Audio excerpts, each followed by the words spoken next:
Hello, my name is Jackson Kajener with the Cold Lake Regional Chamber of Commerce, and welcome to our interviews with the candidates who are running for the municipal election.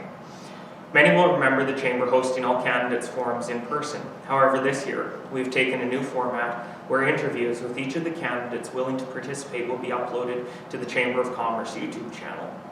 I'm joined by Bob Buckle, who is running for Councilor in the City of Cold Lake. For our viewers, I will briefly outline the format for these interviews.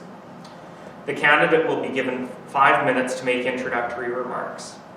The candidate has been provided with 2 prepared questions which they will be given 2 minutes to respond to. There are 3 questions which have been submitted by our members for the candidate, and they will be given 2 minutes to respond to each question. The candidate will be given 2 minutes to make their closing remarks. For fairness to all candidates, we do have a timekeeper who will be ensuring that responses stay within the time allotments. We will now start with Bob giving his introductory remarks. Hi, thank you, Jackson, and thank you for the Chamber for hosting this opportunity for a job interview. I appreciate that very much. My name's Bob Buckle, for those who don't know me. I'm running for re-election on Cold Lake City Council. I've been on council for 14 years, and during that time, I have witnessed the city go from back in 2007, where it was financially distressed. There was huge infrastructure liability. There was lacking of facilities, particularly for youth and recreation, to a community you see today. That took a lot of hard work on behalf of council. I'm very proud of the accomplishments we were able to do over that period of time, where now we have first-class facilities. We have financial sustainability through a hard-fought battle on the air weapons range to bring in the revenue that was relevant to this city.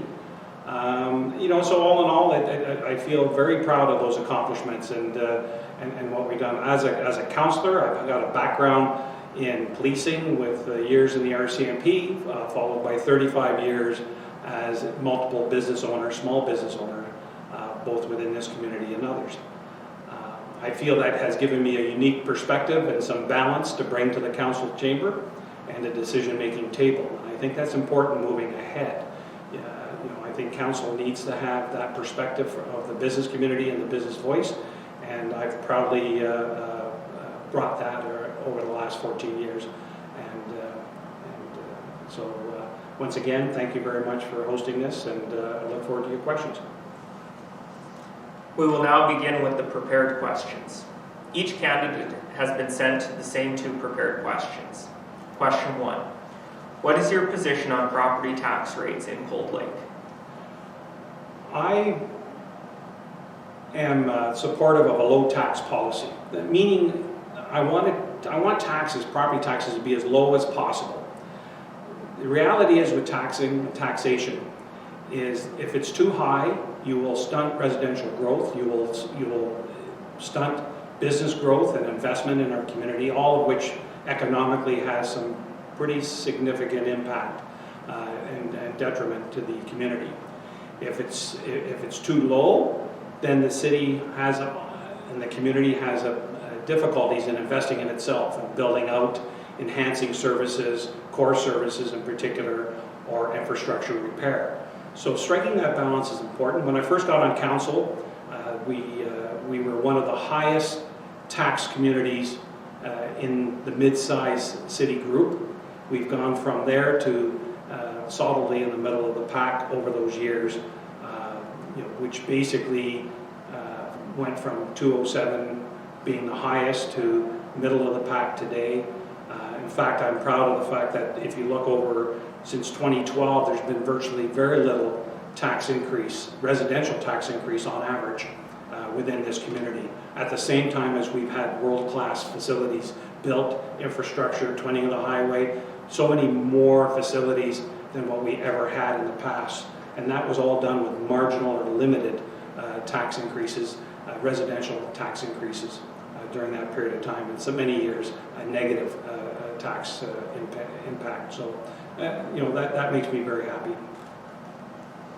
Question 2.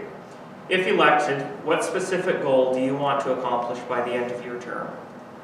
I want to continue on our journey on building out a livable community. The word livable community is overused, but it really means that your core infrastructure, your water, your sewer, your sidewalks, your roads, as well as your recreational facilities and amenities are there for the community. I feel very happy, very proud of the fact that we had, that I believe Cold Lake has turned into the community of choice in the Northeast region, and I think that's demonstrated by the population increases over the years, school enrollment. We've become the preferred community of choice, and I think it has a lot to do with the livability factor that we've focused on. So I'd like to see us continue on with those initiatives. I think there's an aquatic leisure center that needs to be built. I know that the arts and culture center needs to be needs to be looked at. We definitely need a new public works yard. That one up there, I'm embarrassed at being a Sanford and Son. But I think now that we've had financial sustainability, I think we're at the position where we can enhance further the amenities in this community, and I look forward to building on that livability factor. We now move into the unprepared question segment. Question 1. What makes you qualified to make decisions about the spending of taxpayer dollars and the level of services we receive? I think a combination of the experience of the 14 years I've had on council. Council's, there's a learning curve for anyone elected to council. It's going to take 1 or 2 years just to get your feet wet to understand the operations of provincial versus federal governments, of grant programs, of the budget process within the city.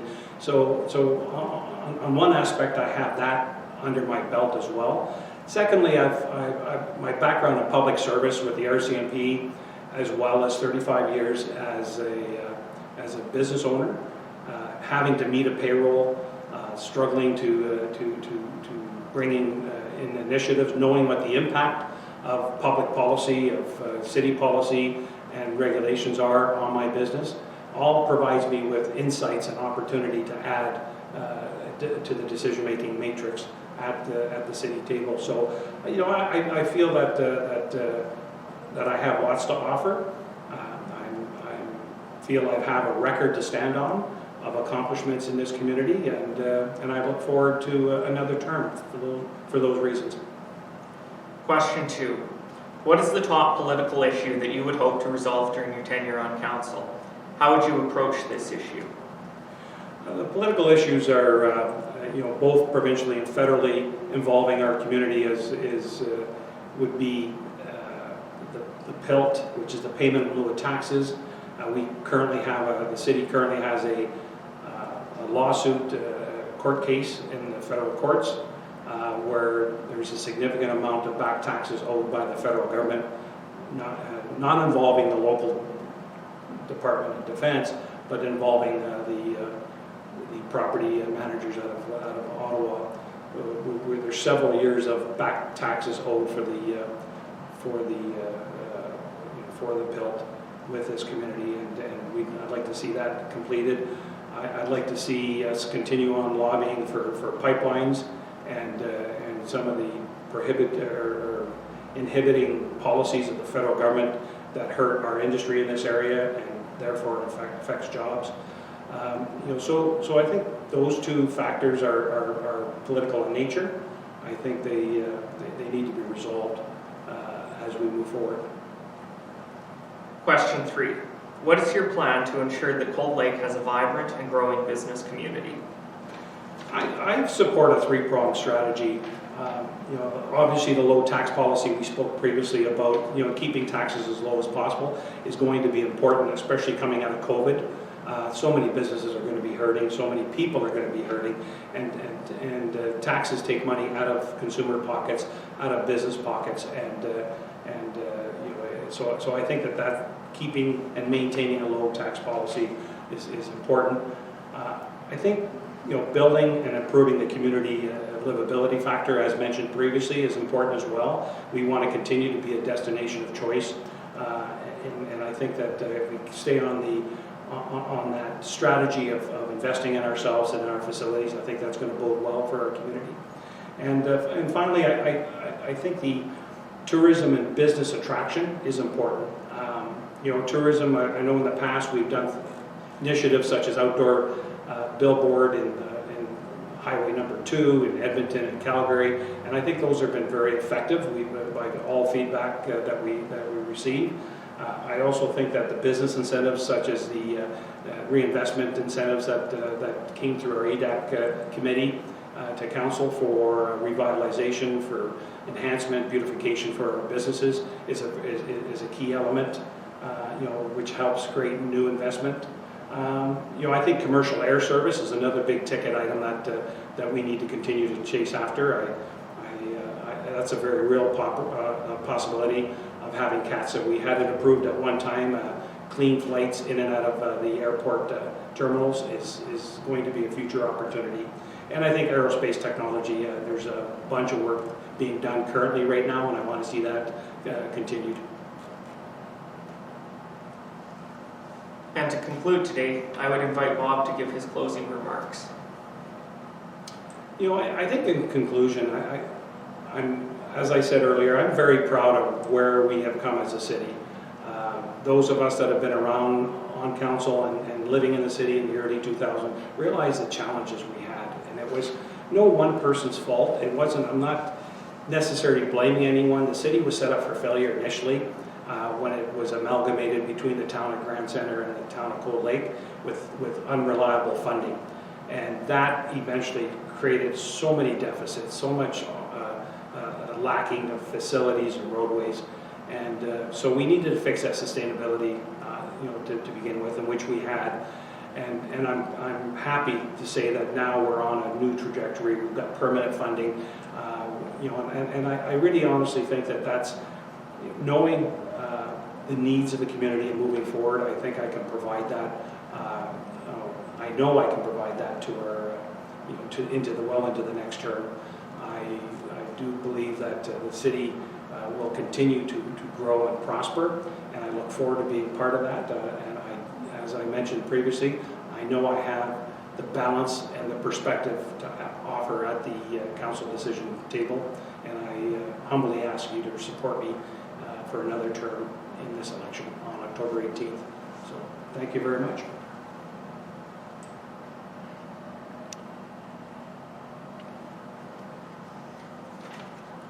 We would like to thank Bob for joining us today and taking the time to answer some of the questions that are important issues for the upcoming municipal election on October 18th.